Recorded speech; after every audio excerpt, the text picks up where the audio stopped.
বাদ যাচ্ছে কত নাম? ৬৪ লক্ষ ভোটারের নাম। এখনো স্ক্রুটিনির কাজ চলছে। কমিশন মনে করছে নাম বাদের সংখ্যাটা আরো বাড়বে। ২৮শে ফেব্রুয়ারি চূড়ান্ত ভোটার তালিকা প্রকাশ।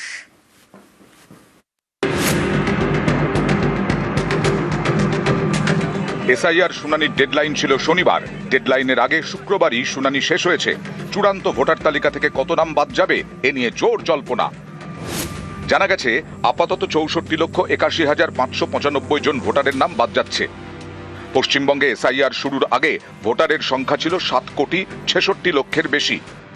এর মধ্যে খসড়া তালিকায় নাম বাদ ৫৮,২০,৫৯৫ জনের। ভোটার সংখ্যা কমে হয় ৭,৮,০০,০০০। এর মধ্যে যুক্তিগ্রাহ্য তথ্য বিভ্রাটে ১,২০,০০,০০০ ভোটারকে নোটিশ দেয় কমিশন। এছাড়াও নোটিশ দেওয়া হয় ৩২ লক্ষ আনম্যাপড ভোটারকে। এদের মধ্যে অনুপস্থিত ৪,৯৮,০০০ এবং সঠিক নথি দেখাতে না পারায় নাম বাদ ১,৬৩,০০০। অর্থাৎ খসড়ায় নাম বাদ ৫৮,২০,৫৯৫। শুনানিতে অনুপস্থিত ৪,৯৮,০০০ এবং অযোগ্য ১,৬৩,০০০। সব মিলিয়ে ৬৪,৮১,৫৯৫ জন ভোটারের নাম বাদ যাচ্ছে। যার নাম খসড়া তালিকা মধ্যে ছিল আর সাপোজ ফাইনাল লিস্ট মধ্যে নেই, প্রত্যেক নাম বাদ হবে, একটা অর্ডার পাবেন। এন্ড অর্ডার পরে ওদের আপিল করার সুযোগ আছে। আগে ডিও কাছে, তারপরে সিও কাছে। যদি কোনো ভুল ভ্রান্তি হয়ে গেছে, কিছু হয়ে গেছে, দে ক্যান অলওয়েজ আপিল।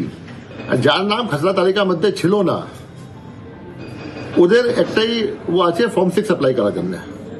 ওরা ফর্ম 6 অ্যাপ্লাই করতে পারবে। এটাই, this is not the end. আপনার যে ফাইনাল ভোটার লিস্ট হবে, এরপরে যোগ বিযোগ চলবেই। কেউ মারা যাবে, ইয়া কেউ শিফটেড হয়ে যাবে, ইয়া কিছু হবে, ওটা ফর্ম 7 হবে। এদিন আরোদের সতর্ক করেন মুখ্য নির্বাচনী আধিকারিক। তার নির্দেশ, নির্ভয়ে নির্ভুল তালিকা তৈরি করতে হবে। এখন এন্টায়ার জিনিস আছে আমাদের ইয়ারো হাতে। যেখানে কোনো যে ভোটার আছে, এলিজিবল আছে, ও বাদ যাবে না। কোনো ভোটার যেটা ইনএলিজিবল আছে, ঢুকবে না লিস্ট মধ্যে। তো আমাদের এক্সারসাইজ চললো। এখন ফাইনাল ডিসিশন মেকিং স্টেজে যেটা আছে, এরা সব পেপার দেখে, তথ্য দেখে, rather than going on any emotions and all, dispose করুক। অ্যান্ড আমরা চাই কি 28 তারিখে একটা neat and clean electoral roll যেটা আছে, আমরা বলতে পারবো কি পশ্চিমবঙ্গে electoral roll is one of the best in the country. SIR এর স্ক্রুটিনি এখনো বাকি। কমিশন মনে করছে আরও নাম বাদ পড়বে। চূড়ান্ত ভোটার তালিকা প্রকাশ ২৮শে ফেব্রুয়ারি। শনিবার শেষ হলো এসআইআর শুনানি প্রক্রিয়া। আর শনিবার এই এসআইআর এর শুনানি শেষের দিনেই নাম বাদ পড়ল ৬৪ লক্ষেরও বেশি ভোটারের। তবে এই সংখ্যা বাড়বে বলেই মনে করছেন কমিশনের আধিকারিকরা। কারণ এখনো পর্যন্ত শুনানিতে আসা ৫০ থেকে ৫৫ লক্ষ ভোটারের ডকুমেন্ট যাচাই করার কাজ বাকি রয়েছে। ফলত এই সংখ্যা কোথায় গিয়ে দাঁড়াবে তা এখনো পর্যন্ত নিশ্চিত নয় নির্বাচন কমিশনের কাছে। ক্যামেরা সৌমেন দাসের সঙ্গে সোমরাজ বন্দ্যোপাধ্যায়, নিউজ 18 বাংলা, কলকাতা। আর এবার আপনাদের ছবি দেখাবো চন্দ্রকোনা পুরসভার গোসাই বাজারে। কি ছবি দেখতে পাবেন জানেন? নর্দমায় পড়ে রয়েছে একাধিক ভোটার কার্ড। হ্যাঁ, দেখুন সেই ছবি। এই ছবিটা চন্দ্রকোনা পুরসভার গোসাই বাজারের। চন্দ্রকোনা থানায় অভিযোগ জানিয়েছেন স্থানীয় বাসিন্দারা। নর্দমা থেকে ভোটার কার্ড উদ্ধার করে পুলিশ। দেখুন কত ভোটার কার্ড পড়ে রয়েছে। কিন্তু প্রশ্ন উঠছে, নর্দমায় এত ভোটার কার্ড কোথা থেকে এলো, কিভাবে এলো? তদন্ত শুরু করেছে পুলিশ। আর এই গোটা ঘটনাকে কেন্দ্র করে রাজনৈতিক তরজা শুরু। বাড়ির সামনে পড়েছিল ট্রেনেতে, কি দেখলেন? কিছুই দেখিনি, ওই ভোটার কার্ড পড়ে আছে, লোকে দেখেছে, সেটা আমরা আবার মানে ভোটার ব্যাগ গাদা ছিল। হ্যাঁ, মানে কে ফেলেছে, কি বলেছে, কখন দেখলেন? পুলিশ নিয়ে গেল। হ্যাঁ, কি মনে হচ্ছে, কি বলবে? হ্যাঁ, কি মনে হচ্ছে? কি আর মনে হবে, যারা ডুপ্লিকেট কাজ করতো তারা ইয়ে করে ফেলে দিয়ে গেছে। আর কি, কিছু ভোটার কার্ড সিজ হয়েছে ওইখান থেকে। আমরা প্রশাসনের দ্বারস্থ হয়েছি এবং প্রশাসনের কাছে আমরা দাবি রেখেছি উপযুক্ত তদন্তের সাথে প্রশাসনিক প্রতিক্রিয়া আমরা দাবি করেছি।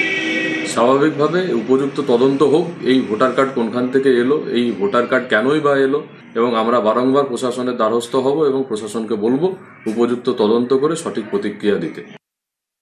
এই সাধারণ মানুষের ভোটার কার্ড চুরি করে ছাপ্পা দিয়ে ভোটে জিতে এসেছে।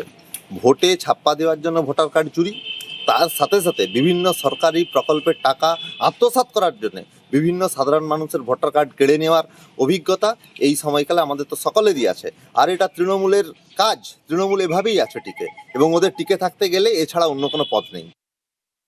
আমি খবর পেয়েছি 5 নম্বর ওয়ার্ডের ড্রেন থেকে পাওয়া গেছে ভোটার কার্ডগুলো। তো প্রশাসন নিয়ে গেছে, প্রশাসন দেখুক, এটা তো আমাদের ম্যাটার নয়। প্রশাসন তদন্ত করে নিশ্চয়ই সলিউশন হবে।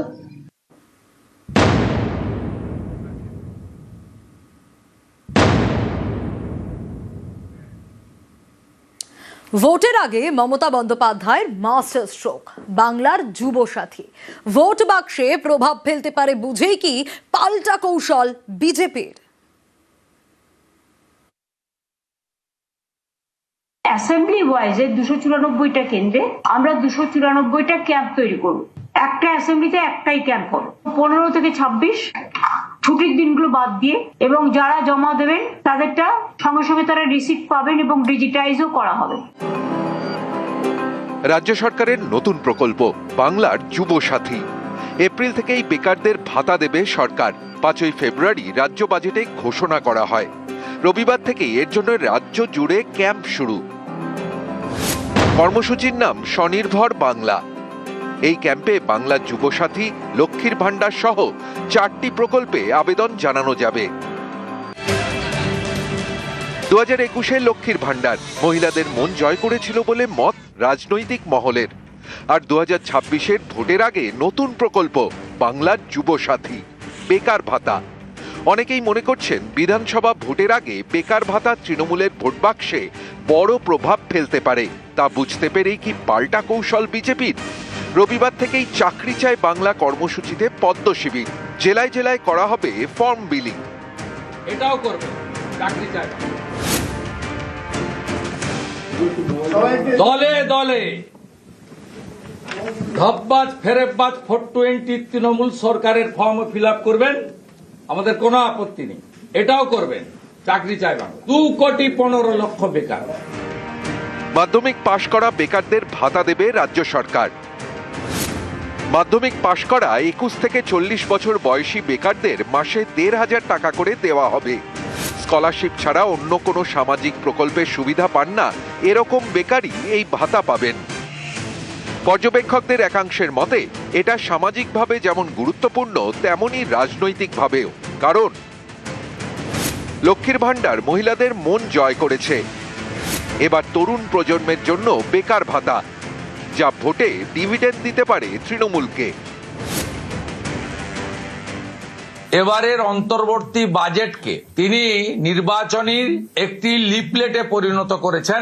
আজকের দিনে সব অনলাইন হয়ে যাওয়ার পরে কেন লক্ষ লক্ষ যুবককে কালকে থেকে আপনাকে রাস্তায় নামাতে হবে? যে যেখানে পারেন দলে দলে যান ফর্ম ফিল আপ করতে, এবং সেখানে পশ্চিমবঙ্গ প্রদেশ যুব মোর্চার পোস্টকার্ড এটাও ফিল আপ করে দিয়ে আসবেন। চাকরি চায় বাংলা। এদিকে যেমন মাননীয় মুখ্যমন্ত্রী মমতা বন্দ্যোপাধ্যায় রাজ্যে বড় শিল্প, ভারী শিল্প, তথ্য প্রযুক্তি শিল্প, মেধাভিত্তিক শিল্প, মাঝারি শিল্প, হস্তকুটির শিল্প, সেগুলিকে যেমন প্রসার ঘটছে, বহু লোক চাকরি পাচ্ছেন। আবার যারা এখনো একটু অপেক্ষা করতে হচ্ছে তাদের জন্য এই যুবসাথী করেছেন। তাতে ভয় পেয়ে গেছে ভারতীয় জনতা পার্টি, ভয় পেয়ে গেছে, তাই শুভেন্দু অধিকারী কুৎসা করতে নেমেছেন।